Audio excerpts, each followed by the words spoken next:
సమస్యలు పట్టవా స్థానికంగా ఉన్న మాజీ పదులారా పేద ప్రజల సమస్యలు పట్టవా రాజేందర్ రెడ్డి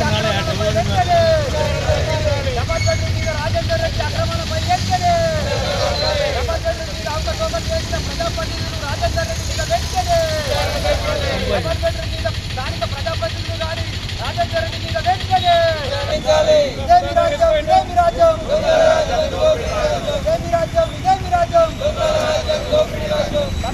డబల్ బెడ్రూమ్ లక్షల బిల్లులు వెంటనే డబల్ బెడ్రూమ్ బిల్లులు వెంటనే ఈరోజు కోటగిరి మండల కేంద్రంలో అంబేద్కర్ విగ్రహం ఎదుట బీజేపీ, బీఆర్ఎస్, సిపిఐ ఇతర ప్రజా సంఘాల ఆధ్వర్యంలో నిరసన కార్యక్రమం చేపట్టడం జరిగింది. ఇందిరమ్మ బిల్లుల కోసం గత 2 సంవత్సరాలు డబల్ బెడ్రూమ్ బిల్లుల కోసం గత 2 సంవత్సరాలుగా పేద లబ్ధిదారులు ఎదురుచూపులు చూస్తున్నారు. అయితే ఈ బిల్లుల్లో ఎన్నో అవకతవకలు ఉన్నాయన్నది సుస్పష్టం. ఎందుకంటే ఎన్నికల సమయంలో ఇల్లులు కట్టని వారికి, శాంక్షన్లు లేని వారికి బిల్లులన్నీ అడ్జస్ట్మెంట్లు చేశారు. ఎన్నికల తర్వాత ఈ భాగవతం అంతా బయటకు వచ్చింది. ఈ భాగవతం బయటకు వచ్చిన తర్వాత కొంతమంది నేతలు, కాంట్రాక్టర్లు ఈ బిల్లుల వ్యవహారాన్ని కప్పిపుచ్చుకోవడం కోసం అధికారులపైకి నెపాన్ని నెడుతున్నారు. అయ్యా, ఈ నెలాఖరికి హౌసింగ్ అయి నాగేశ్వరరావు గారు పదవి విరమణ చేయనున్నారు. ఈ నెలాఖరు తర్వాత ఈ ఇళ్లపైన, ఈ బిల్లులపైన ఎవరు స్పందిస్తారో సమాధానం చెప్పాలి ప్రభుత్వం.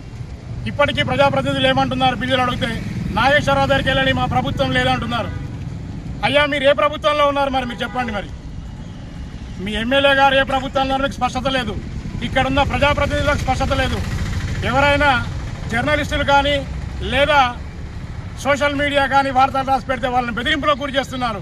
ఇదెక్కడ న్యాయం? అంటే బాన్సువాడ నియోజకవర్గంలో ప్రజాస్వామ్యం లేదా? ఇలా బెదిరింపులకు గురి చేస్తే భయపడేది ఎవరు అనుకుంటున్నారు? ఇది మంచి పద్ధతి కాదు. ఇప్పటికైనా మీకు చేతనవుతే, ఒక ప్రజాప్రతినిధి అంటున్నారంట నిన్నగాక మొన్న 23 మందికి మాత్రమే బిల్లులు ఇచ్చేది ఫైనల్ బిల్లు అని చెప్తున్నారంట. అయ్యా, 23 మంది అంటే 23 లక్షలు మాత్రమే మీరు ఇచ్చేది. 23 లక్షల రూపాయలు ఉందా? మీకు చేతనైతే దమ్ము ఉంటే రండి, అంబేద్కర్ చౌరస్తాకు రండి, లబ్ధిదారులు వస్తారు. ఎవరెవరైతే 2 బిల్లులు రావాలి, 3 బిల్లులు రావాలి, 1 బిల్లు రావాలో వాళ్ళు వస్తారు. మీరు రండి, మేము వస్తాం. ప్రజా సంఘాల తరఫున కూర్చుందాం. ఇక్కడ రాజకీయం లేదు.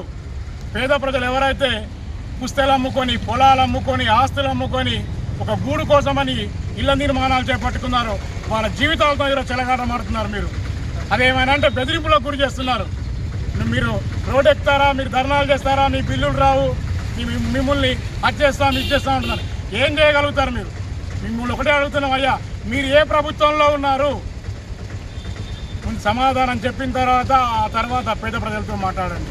మీకు చేతనైతే దమ్ముంటే వీలైనంత తొందరగా వారం రోజుల్లో ప్రతి పేద లబ్ధిదారుడికి డబుల్ బెడ్రూమ్ బిల్లులను చెల్లించండి. లేదా చేత కాకపోతే సుస్పష్టంగా చెప్పండి, మా వాళ్ళ చేత కాదు, మేము బిల్లు ఇప్పించలేమని చెప్పండి.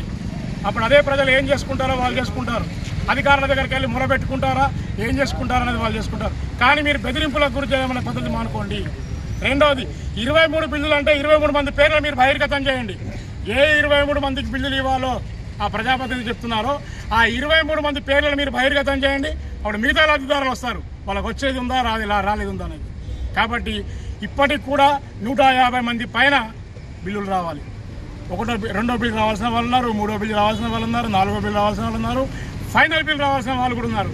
వాళ్ళందరికీ బిల్లులు చెల్లించి ఈ నెలాఖరులోపు హౌసింగ్ అయ్యి నాగేశ్వరరావు గారు పదవి విరమణ చేసే లోపు దీనిపైన ఒక స్పష్టతనివ్వండి. లేనట్లయితే ఆ అధికారి నేను పదవి విరమణ చేశాను, నాకు సంబంధం లేదంటారు. ఈ పేద ప్రజలు ఎవరి దగ్గరికి వెళ్ళి ప్రశ్నిస్తారు రేపు పొద్దున? అప్పుడు ఇదే ప్రజాప్రతినిధులు అంటారు, నిన్నటి వరకు మీరు రోడ్డు ఎక్కారు కదా, మాది గారికి ఎందుకు వస్తుంది అంటారు. అంటే మీరు బ్లాక్మెయిల్ రాజకీయాలు చేస్తున్నారా? కాబట్టి పేద ప్రజల పక్షాన అన్ని పార్టీలు రాజకీయాలకు అతీతంగా పోరాటం చేయడానికి మేము సిద్ధంగా ఉన్నాం.